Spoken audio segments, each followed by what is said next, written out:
He should resign from office in disgrace.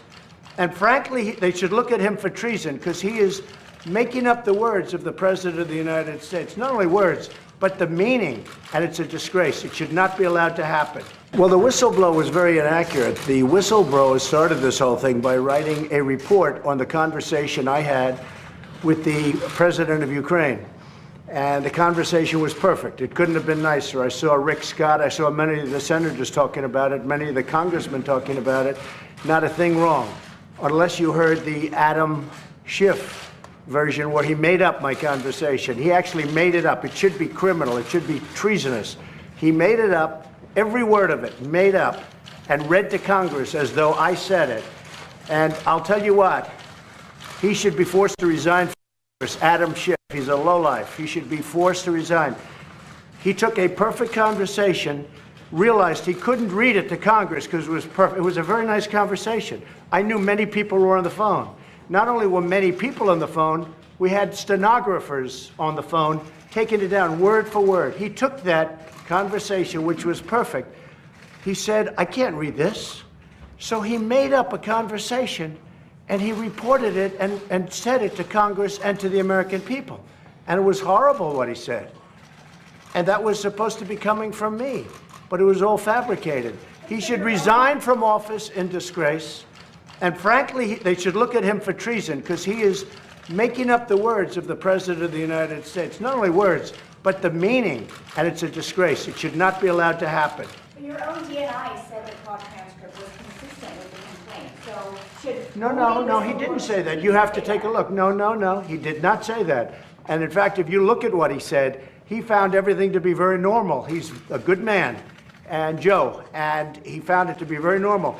I saw Schiff trying to go 15, call him Shifty Schiff. We don't call him Shifty Schiff for nothing. He's a shifty, dishonest guy who, by the way, was critical of one of the great Secretary of States. Graduated #1 in his class at West Point.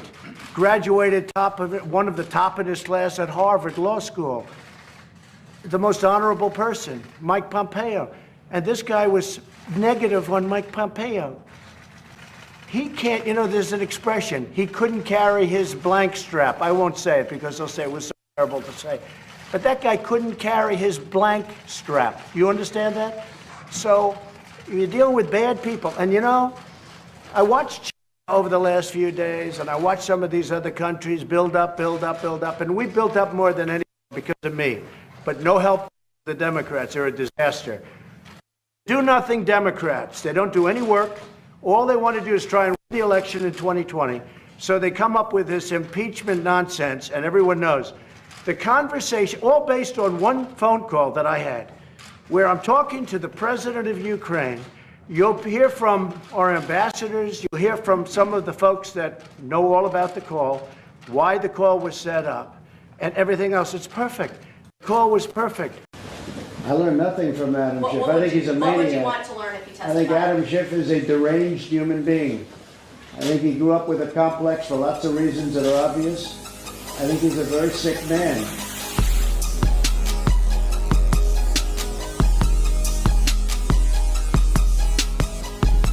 For the hearings, we don't get a lawyer. We don't get any witnesses. We want Biden. We want the son, Hunter. Where's Hunter? We want the son. We want Schiff. We want to interview these people. Well, they said, no, you can't do it. We can't do it. So when it's fair, it will be fair in the Senate. I would love to have Mike Pompeo. I'd love to have Mick. I'd love to have Rick Perry and many other people testify. But I don't want them to testify when this is a total fix. You know what a fix is? It's a fix. Just think of it. Tomorrow, I don't think anybody's going to watch. I'm not going to watch, but I'm going to be doing this. It's much more exciting. But you know what? Tomorrow, think of it. They get 3 constitutional lawyers, and we get 1. That's not even smart, because it's not going to matter. And they take 3, and they give us 1. Who ever heard of anything like that? No, but I want them to testify, but I want them to testify in the Senate where they'll get a fair trial. What do we want to learn from Adam Schiff testimony? From which? From Adam Schiff. I learned nothing from Adam Schiff. I think he's a maniac. What would you want to learn if you testified? I think Adam Schiff is a deranged human being. I think he grew up with a complex for lots of reasons that are obvious. I think he's a very sick man, and he lies. Adam Schiff made up my conversation with the president of Ukraine. And one of the reasons people keep talking about it is that's what they saw. We have a perfectly beautiful 3 or 4 page transcription, and then in the other case, a 2-page transcription of the conversation. But a lot of people didn't read that. How many people called you? A friend of mine called up, a top person in New York called up, great friend of mine, very successful. Gee, I didn't like what was said. I said, oh, where did you see it? Did you read it? No, I didn't read it. I heard Adam Schiff give it. I said, well, that's not what was said. And I sent him a copy of what was said. He said, this is great. This isn't what he said. This guy is sick. He made up the conversation. He lied. If he didn't do that in the halls of Congress, he'd be thrown in a jail. But he did it in the halls of Congress, and he's given immunity. This is a sick person. He's a liar. And by the way, Nancy Pelosi knew he was lying, and she went on her show, Stephanopoulos, and she said he told the truth. So she was lying too. These people are deranged. In keeping with that tradition, today I will issue a pardon to a pair of very handsome birds, Butter and his alternate Bread. That's true. Look at you. Their names were chosen by the students of Harold's Christian Academy in North Carolina, great state. Bread and Butter were raised in Tar Heel State by farmer Wellie Jackson, who's here with us with his wife, Tara, and their lovely family. And I want to thank you very much. Great job.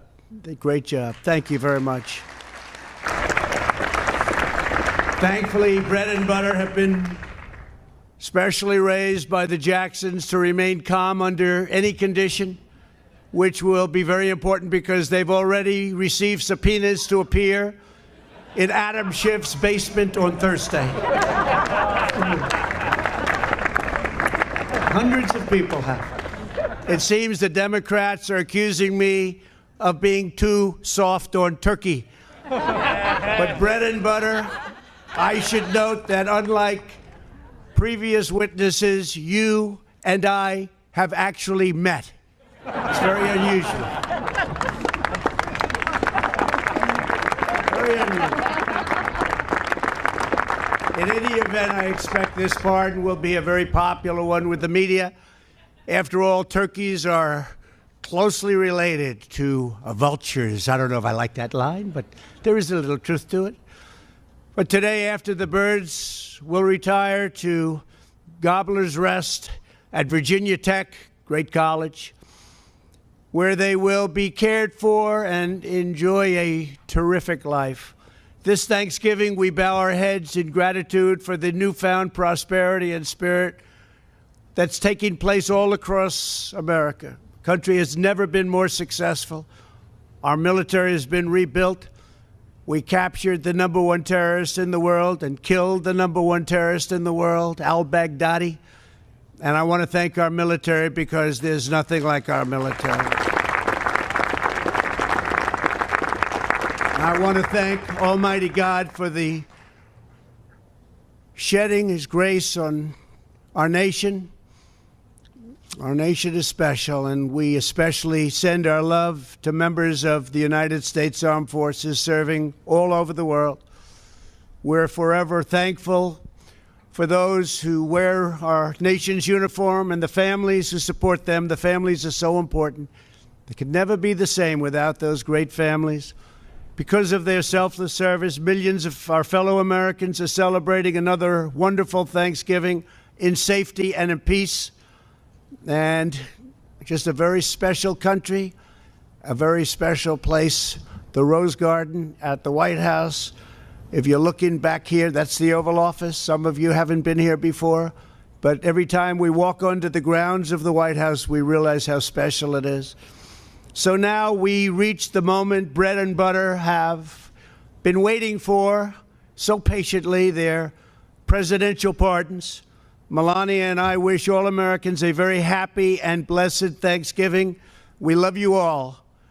Butter, let's talk to you for a second, because I'm going to do something that you're going to be very happy about. Uh-oh, that looks like a dangerous bird.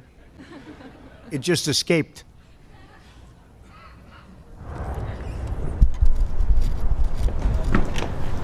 Wow. Butter, I wish you a lot of luck. But I hereby grant you a full and complete pardon. Melania and I wish all Americans a very happy and blessed Thanksgiving. We love you all. Butter, let's talk for a second because I'm about to do something you're going to love. Uh-oh. That bird looks a little dangerous. It just escaped. Wow. Butter, I wish you the best of luck. I hereby grant you a full and complete pardon. Applause. Thank you all very much. This was a lot of fun.